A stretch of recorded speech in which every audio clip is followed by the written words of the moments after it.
Welcome back to Explore with Shannon. We spent the day in Portsmouth, New Hampshire looking for the best rainy day finds, and this cozy adventure turned out to be one of our best yet. Our first stop, the USS Albacore Museum.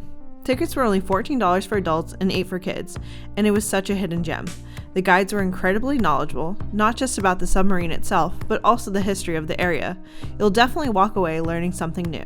Next we were headed to Sheafe Street Books, but something next door caught our eye. We spotted a mysterious sign for Deadwicks and had to check it out. You can't film inside, but it's a spooky little shop with tarot cards, custom potions, stones, and so much more. And here's the best part. While checking out, they handed us a scavenger hunt. Naturally, we had to try it. Our quest led us first to Pickwick's at Strawbery Banke, a charming historical shop full of character.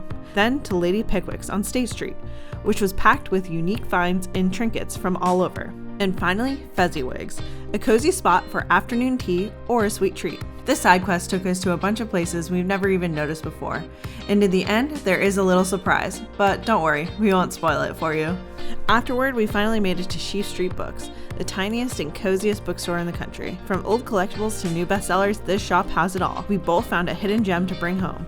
Then we had to swing by Kilwins for a quick sweet treat and headed to the library restaurant for a cocktail. The whole place is styled like a vintage library. It's warm, elegant, and full of charm. We ended the night at Nichinan, which might just be my new favorite sushi spot. We went during happy hour, which was the perfect excuse to sample a bunch of dishes. This was the perfect rainy day trip in Portsmouth, New Hampshire.